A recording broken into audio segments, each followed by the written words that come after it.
Okay, so ito yun. You do not protect what is wrong. Lieutenant Colonel Alejo. You should, ang police, di ba sabi dyan is to serve and to protect. Mali eh. Kaya ako nagtiwala, sumama ako dun. DSWD daw ang kakausapin namin. Pagdating namin dyan sa presinto, inaresto nyo kami. Hot pursuit. Ang ibig sabihin ng hot pursuit, the individual has committed a crime. Meron ba kaming ginawa? Wala. Kitang-kita naman sa, ano ba yung video yung pinakita nila sa inyo? Wala namang nakipagsuntukan sa amin. Makikita mo sa sagot ko, sigaw ko sa Ilocano, huwag kayong nakikipag-away, umawat lang kayo, awat lang kayo, kasal, tumigil ka na. Yun ang mga pinagsisigaw ko. Ilocano yung isang pulis nyo, si Paragas eh. Buti na lang si Paragas, alam niya. Nakatunog ka, Paragas, di ba? Dahil Ilocano ka, kabrad mo yung isang inaresto nila na alam mong walang kasalanan. Buti tumahimik ka. Kasi ikaw matatamaan din. So, isa pa yan. Okay. Lera buwan, nagpatay ng homeowners list na inendorso ni Senator Bongo. I know how it works. Pero ito yun eh.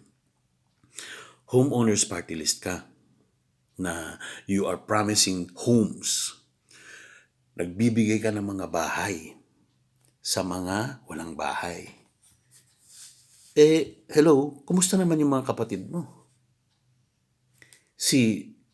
Yung tumira dyan na pinauwi nyo galing Europa, ang ganda-ganda ng buhay dito na may restaurant. Tapos yung si Bong na nandyan, pinalayas nyo. Di ba, nung January 6? Nasa video yan. January 6, pinalayas nyo. Tapos nakuha pa yung boses mo na tumatawa ka sa likod. Dapat kasuhan niya ng mga pagnanakaw. Ha ha ha ha ha ha. Di ba yung halakhak mo sa likod, Lera Buwan? Kuha sa video. Pinadala ng mga sekretary mo sa kung kani-kanino, pinadala sa amin. Di kita ngayon. Ang kabulastugan mo, Lera Buwan. Homeowners party list, you are so ang ganda ng mga speech mo, mga tawa mo. Lumalaki ang pamilya. Anong lumalaking pamilya mo? Which family are you talking about? You don't have any family anymore. Tinapon mo. Lumalaki raw yung pamilya niya. Na ang pamilya mo, Lera ba? Tapos sasabihin mo na nagbibigay kayo ng mga bahay. Samantalang yung dalawa mong kapatid na nakatira dyan, pinalayas mo. Tapos nag-file kayo, ginamit nyo si tatay ng kaso sa RTC ngayon na pinapabalik nyo yung titulo ng bahay na binigay nyo sa apat niyang kapatid. Di ba? True or not, it is true. You want me to show the documents? Wait lang. It's my Christmas present sa inyo. Tapos sa New Year, yun ang pasabog natin. So Senator Bongo, I will talk to you, Senator Bongo. Senator Bongo, you endorsed homeowners party list. We have the right as the Filipino voters, we have the right to know why you're endorsing Lera Buwan's homeowner party list. Sige nga po, sabihin nyo kung bakit namin dapat iboto ang homeowners party list. On what grounds, what are the goals, what are the values, the moral values that are included in the personality of Lera Buwan in building the homeowners party list, so that you can convince us to vote for them. We know the system. You talk for 10 minutes, maybe Lera Buwan gives you a gift if you can endorse homeowners party list. So this is what I'll tell you, Senator Bongo. In order to endorse a product, in order to endorse a party list or an organization, dapat kalikutin nyo ng konti kung what is that. Okay? Who is Lera Buwan? May binanggit na naman si Lera Buwan dyan, Senator Bongo, na yung YouTube channel niya na used, abused, and yet used. Na sinasabi, kinikwento niya na ganito.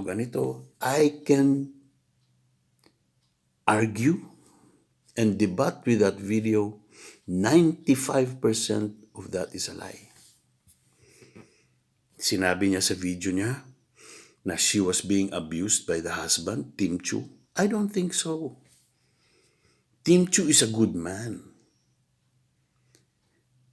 Na sinasabi niya na siya ang nag-introduce sa kanya sa mga illicit sexual affairs. Hindi po totoo yan. It's not true. Pinalayas siya sa bahay. It's not true. Yung papalayas. Ikaw ang paborito ni Apong Ending Taktak na pinaaral. Di ba? Tapos yung mga anak mo na ganito. Sino bang nagpalaki ng mga anak mo? Na iniwanan mo? Hindi ba yung mga nandun sa Amerika? Okay, so I don't want to get into that now. Not relevant at the moment. Pero that's my question, Senator Bongo. Nag-background check ka na ba kung ano talaga ang background ng homeowners party list? So I will campaign myself sa mga kakilala ko, sa lahat ng mga network ko, mga voters dito sa Europe, mga voters dyan sa Pilipinas, do not vote homeowners party list because I know this woman, she's not worthy to be voted for. Not worthy to be a leader. Kasama yung Rito Buwan na yan. They're not worthy to be leading the country's party lists or the congresses or what yan sa PORAC, municipalities. They're not worthy to lead. I'd rather choose somebody who was simple. Okay? Si Budoy, nakikita ko yan si Budoy nung pa. Kasama pa namin nun yan. He's okay. Okay, yung mga yan. Olga Coronel. Walang mga pera yan ng kumpanya pero they're just going to give themselves because they want, gusto nila ng tunay na pagbabago dyan sa PORAC. Hindi pera. Okay? Yan makikita natin eh. Those who got their promotions through career. Hindi yung promotions through lagay, pera, di ba? Because we know that Lerabon got the office of ASEC because of her pamigay. Alam namin yan, sa Angeles, isa siya sa pinakamalaking nagbigay kay Duterte sa kumpanya niya dyan sa I know. Hindi nyo maitatago sa akin lahat yan. Nandun ako eh. So that's my question to you, Senator Bongo. Makarating sana sa iyo to before you endorse that. And to General Del Rosario, USEC ng housing, I will also say something to you. Tiga Baguio naman yung asawa mo eh. Kilala mo pa ng ninong ko yan. We know her very well. So out of respect, siguro we'll just tell you how it is through email. Mag-imbestiga na lang po kayo sa Baguio. Talk to dyan sa mayor's office, dyan sa mga kakilala dyan. Because then when this happened to us, nabulabog po yung mga kaibigan namin sa Baguio. Yung mga kamag-anak ng bayaw ko, yung mga fianza doon. One of them is March Fianza, who's a journalist. And I'm glad that he was the one who, yung isa pang nag-worry talaga na siyang kumatok sa mga tao na tawagan yung mga pulis doon sa PORAC. Anyway, yan ay ilalagay natin po mamaya sa mga videos natin, So, gusto ko lang na balikan ang RIO, Rights of the Indigents and the Oppressed. Ngayon, ang linalagay ko lagi dyan is yung verse ng Genesis 50:20. Na sabi niya na, you have intended to harm me, but God intended it for good, for the saving of what's being done right now, for the saving of many lives. Ano pong ibig sabihin yun? Ang intention nyo po ay sirain ako, sirain ang pamilya ko. Pero the Lord allowed it na kami ay makulong para makita namin ang injustice na nangyayari dyan sa Porac. At matulungan namin, kahit isa lang, matulungan lang namin ng isang pamilya na hindi na inaresto na walang katuturan, yung false arrest, kahit dalawa lang, sa isang taon. Malaking bagay na po sa amin yan kasi alam namin kung ang anong pakiramdam ng nakukulong na walang kasalanan. Yung mga tinutulak ng mga makapangyarihan daw na mga tao para ipakulong yung mga walang pera na katulad natin. Ang maganda dyan, mga kapatid ko dyan sa Porac, narinig po ng Diyos ang iyong mga dalangin, ang iyong mga pinaghihinagpis, ang iyong mga iyak. Ako po, pag nakikita ko yung mga sulat nyo sa akin, hindi ko alam kung anong magagawa ko. Pero sa totoo lang, alam ko na dumaan kami diyan dahil mayroong plano ang Diyos. Titigil na ang ginagawa ng mga pulisya ng Porac sa mga sa inyong mga pamilya, sa inyong mga asawa, kapatid na dinukot na wala naman talaga. Mayroon pa pala yung mga palit-ulo na tinatawag dyan, no? Na may mga reshuffle pa. Meron ba yun? Na-aresto ka, meron kang crime. Sasabihin nila wala kang bail. Pero you have to reshuffle it. Pwede kang mag-bail after the reshuffling. Paano yun? It's not right. It's corruption still. Ilalabas po natin lahat yan. Kaya ito ang una kong sasabihin sa inyo, mga Poracenyo na inaresto, inabuso ng mga pulis. Kapit tayo sa Panginoon. Kapit sa patalim. Ang patalim natin ay ang Panginoon. Ang katotohanan. So, yan pa. Kung pinapaamin kayo ng pulis para daw plea bargain, sasabihin sa inyo ng plea bargain para mabawasan ang sentensya nyo, huwag ilaban nyo na lang yung kaso nyo.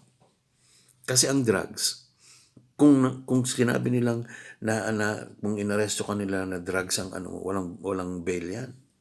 Malaki ang parusa niyan. Sasabihin nila siguro ang imprisonment mo, depende sa nakuha sa'yo, ay 20 years, 25 years, gagawin na lang 15 years ang sentensya mo. Pero mali, wala kang ginawa. Set up yun, di ba? Naplantahan ka lang. Kukulang ka ng 15 years, tapos ganun lang. Ilaban na lang po natin. Tapos tingnan natin kung ano ang makukuha natin sa mga pulis na yan na ginawa sa inyo yan.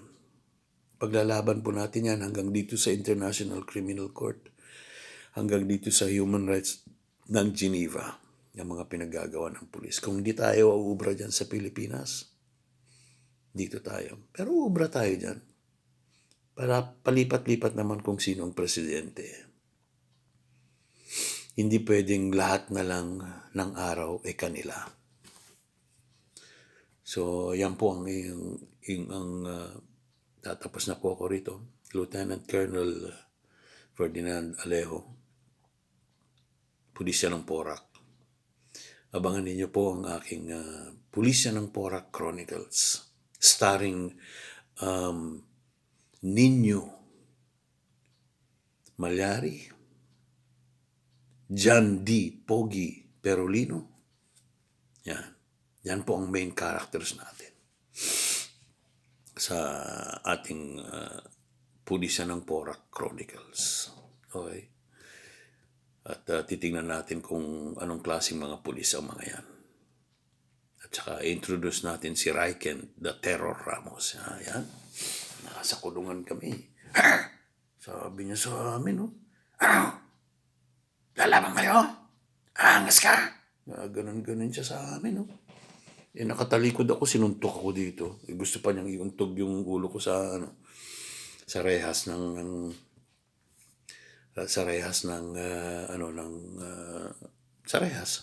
preso. Matigas ang ano ko, batok ko. Hindi lang ako napapatumba ng gano'n kaagad. Ayan, may baril siya noon. Ginanon-ganon kami. Naras-haras kami dun sa loob ng kulungan. Tapos binugbog yung dalawang minor de edad na walang kakayanan. Yan po ang ipaglalaban natin. So, Merry Christmas, Raikan Ramos. At sa pamilya mo, Merry Christmas din.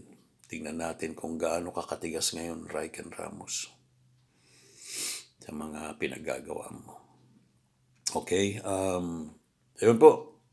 Abangan ang aking mga susunod na video at see you again this afternoon, mamaya, para sa ating bola. And Merry Christmas po sa inyong lahat dyan sa Porac. Maraming salamat, Gising na Porac, for letting me post. At hanapin niyo po yung rights of the indigents, rights of indigents and the oppressed sa aking page. Okay po. Maraming salamat ulit and manalangin lang po tayo. The truth will prevail. God bless. Maraming salamat.